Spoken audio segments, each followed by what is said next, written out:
You're welcome to another episode of Settlement Valiola. In this part of the world, Nigeria to be precise, the cables, electrical cables, the power supplies, the poles, the arrangement is still not yet regulated with standard. We are still far behind. That is why we see people building their house, their shops under 33 kVA cables. This is extremely dangerous. But most times, let's put those ones aside. While we are walking as pedestrians, we are going from one place to another. Do you watch over your head to see if you are not walking directly on the electrical cables?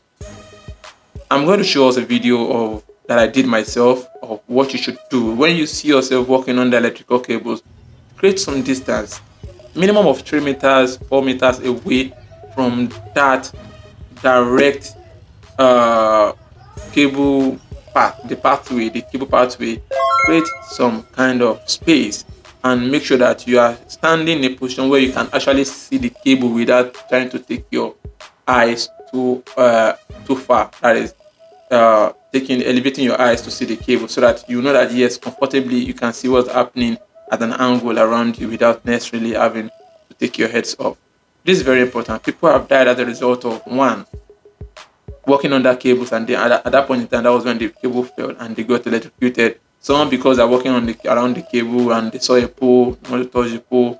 Especially when the pole is in a corner, you use your hand to hold the pole, romance the pole, and you got romance and electrocuted, romanced, and this is happening. So let's create that safety culture.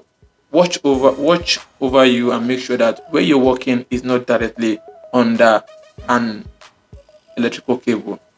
Yes. And that is a short message for us today on today's episode of Settlement with Valiola. Just subscribe.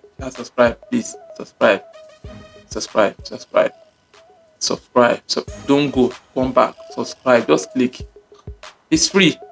Free. Subscribe. Bye bye.